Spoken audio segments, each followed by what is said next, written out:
Hello everyone! Welcome to Digi Andromeda. I'm Dagger, formerly known as RJ, and today's video is a Monster High repaint video. Today, I will be repainting a pink nurse. I know that's been done before, but I wanted to do my own take on it. Now, before we get started, there are a few things to note. 1, this is technically my first repaint video. 2, I do not know how to use a camera. This is old footage from about a year ago, and I really did not know how to use a camera back then. Absolutely not. So, I do apologize in advance for any mistakes in terms of camera angles and lighting and just scuffiness in general.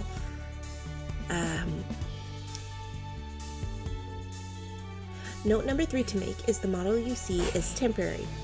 My VTuber mama is busy working on my own personal model, but in the meantime, I really wanted to get the ball rolling on my videos, so I found this customizable model on Etsy. Link will be in the description. Please go check it.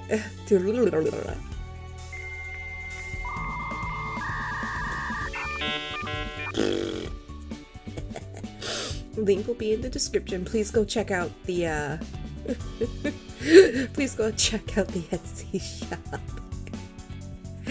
Oh, okay, this is so scuffed. With that said and done, let's get this ball rolling, shall we? Here we go! For this project, I'll be using Draculara. Since my theme is a pink nurse, it just makes sense to use her. I went ahead and tied her hair back and braided her bangs because I was planning on saving this hair for a possible future project. But for now, we're just going to go ahead and cut it all off. Snippity snip as close to the sculpt as you possibly can. I hate wasting things, so I kinda go a bit crazy trying to get too close to the scalp. Ooh.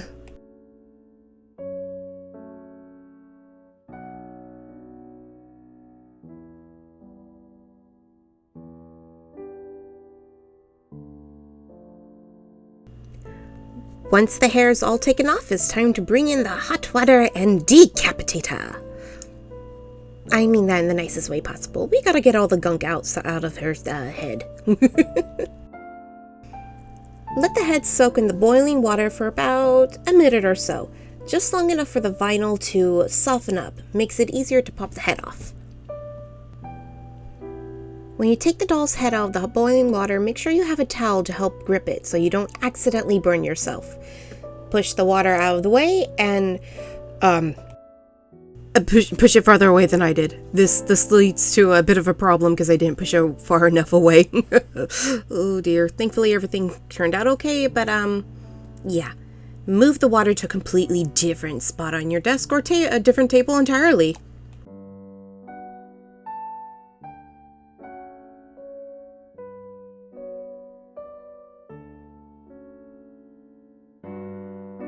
Alright, once we've cleaned up and put a towel there for any further mishaps, it's time to get the gunk out. This is probably the hardest and most painful, kind of literally, process of this repaint.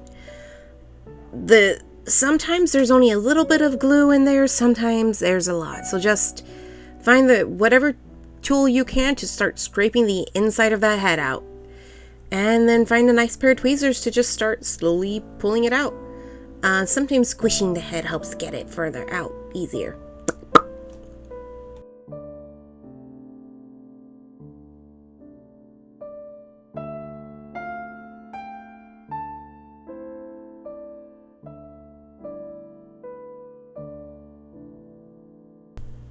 Once all that gunk is out, we can take a moment to appreciate her bald head and how disgusting this looks. Feels gross too. Ugh. Now it's time to clean up the face. Use 100% acetone. This is the brand I found to use. And we're going to use cotton swabs, cotton balls, ear picks? No. I forgot what they're called. Did I already say them? Cotton swabs?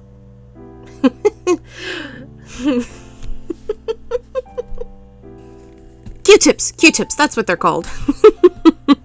We'll use a combination of cotton balls, cotton swabs, and Q-tips, and maybe even a paper towel or two to get the face entirely off. And the hair as well.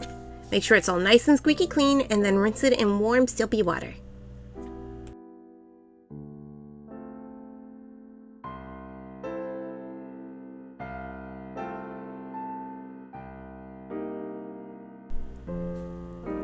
I would suggest using gloves for this process because 100% acetone can and will eat away at your skin and fingernails.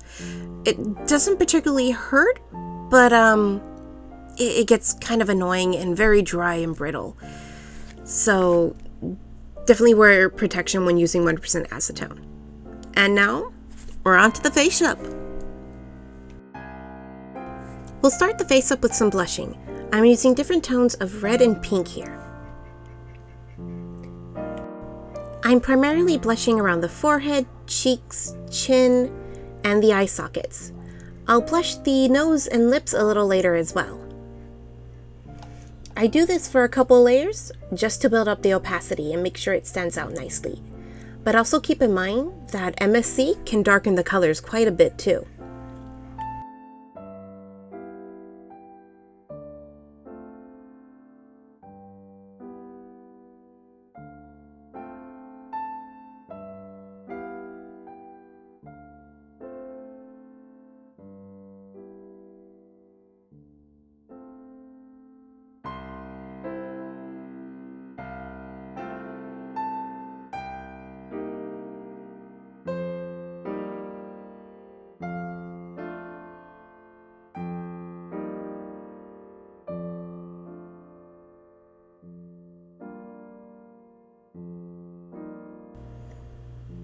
Oh yeah, we can't forget the ears.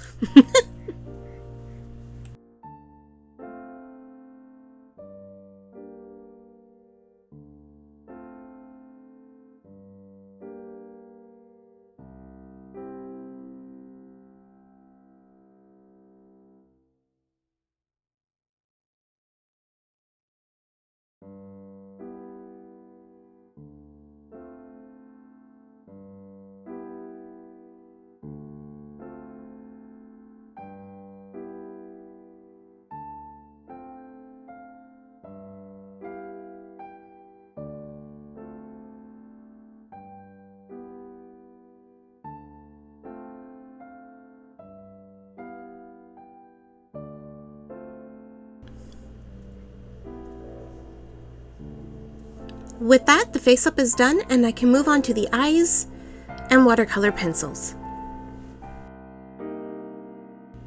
I start by trying to outline and sketch everything out, just like I would a normal image. Since I want my nurse to have a warm look and feel to her, I'm using brown instead of black here to outline everything.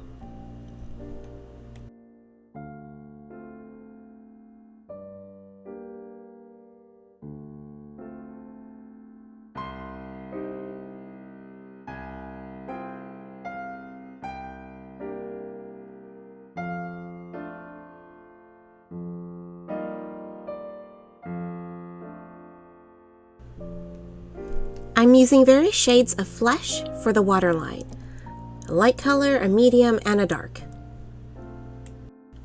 To be quite honest, I'm not the best at waterlines.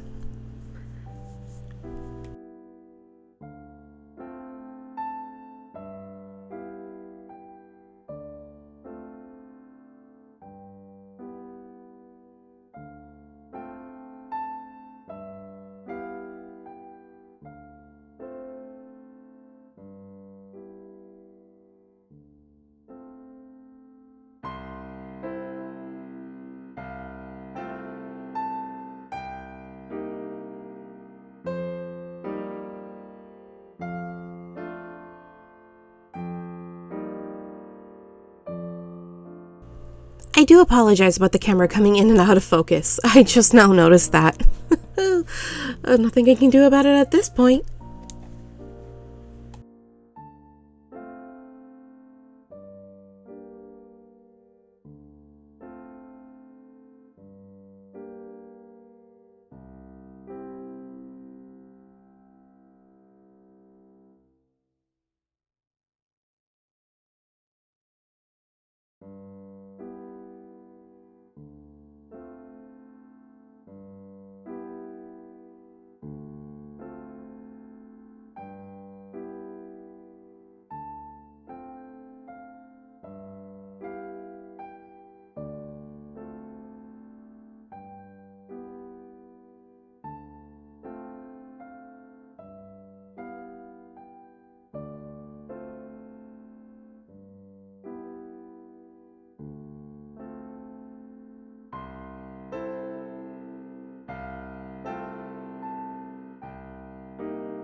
As we're working on the second eye, I think it's important to note that the eyes don't have to be 100% exactly alike.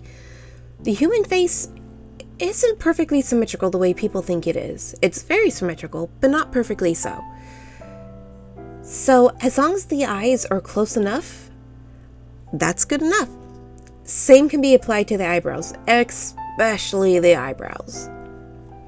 You want them to be more siblings than identical twins when it comes to the eyebrows. And as for the eyes, you want them to be mirror image twins instead of identical twins, if that makes sense at all.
There's a lot of going back and forth with the colors as you try to build them up.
At this point, I kind of just gave up trying to use the white watercolor pencil to build up opacity and decided to use my acrylics instead.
Since I'm having such trouble building up color, I'm taking the watercolor pencil, wetting the paintbrush, and just lifting the paint directly off the pencil lead.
Now that her face-up's done, it's time to move on to her clothes. I'll be making her a white, semi-old-fashioned nurse uniform. At least I think it's old-fashioned. I hope it's old-fashioned and not just something they use in movies. The pattern I'm using is from Requiem Arts Designs. And as you can see, I'm sewing everything by hand. Absolutely everything. At this point in time, and actually still right now, I don't have access to a sewing machine, so I just cut everything out, sit in front of the TV, and just watch things for hours on end while sewing for hours on end. Sounds tedious, but it's actually really relaxing for some reason.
Now, as I'm putting the finishing touches on this dress, I think it's important to note that my first attempt at this dress was a bit too small. I didn't give enough seam allowance, so I couldn't get it to snap in the back. So I had to redo the whole thing from scratch. But lesson learned. Always give more seam allowance than you think you need. You can always trim it back later. You can't really add too much when it's at this small of a scale.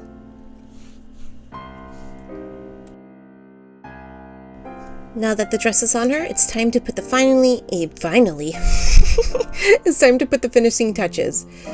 A snap or two to help keep it closed, some lace, and then I cut out a strip of fabric for the front panel of the dress, and sew on some buttons. I also took some fluorescent Copic marker and used it to color up the buttons and line some of the fabric. It came out really nicely. Unfortunately, I forgot to put a sealant on the buttons, so right now they kind of scratched off.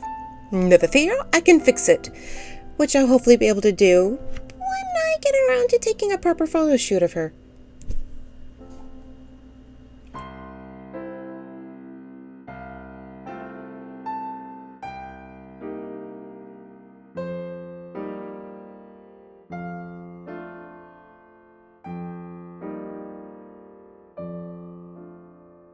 And now it's time to put everything together.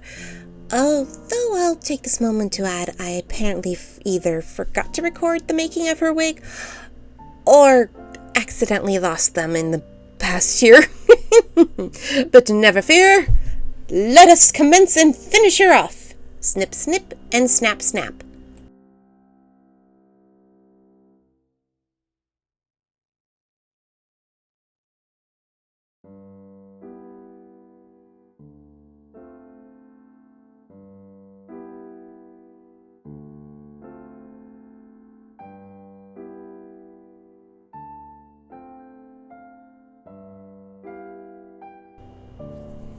And behold, little Nurse Aphrodite in all her pink glory. I added the eye patch because when I was glossing the eyes, it smudged a little, and I didn't want to redo the entire face because I was actually kind of proud of how it came out. Finishing touches are the hat, the lace bow, the pink buttons, and the eye patch. I also did a little braid in the back of her hair and curled her hair with chopsticks. Oh, right, and I forgot. She apparently has 2 left hands. Don't know how that happened. I guess this is what happens when you buy all your Monster High dolls at the local Savers. Hey guys, Future Dagger here. Thank you for watching the video to the end. Unfortunately, due to how long it's been since I made this doll, and to the fact that she's stuck in storage right now, I don't have any photos to showcase here at the end. Still, thank you for watching, and as mentioned earlier in a little footnote, this was actually the first video I had edited together for the channel, but Halloween ended up happening and the timing was too perfect, so I went with the Halloween video instead, and I had planned to save this one for February, but 2 days late? Thanks again for watching. You all have a good day. Bye!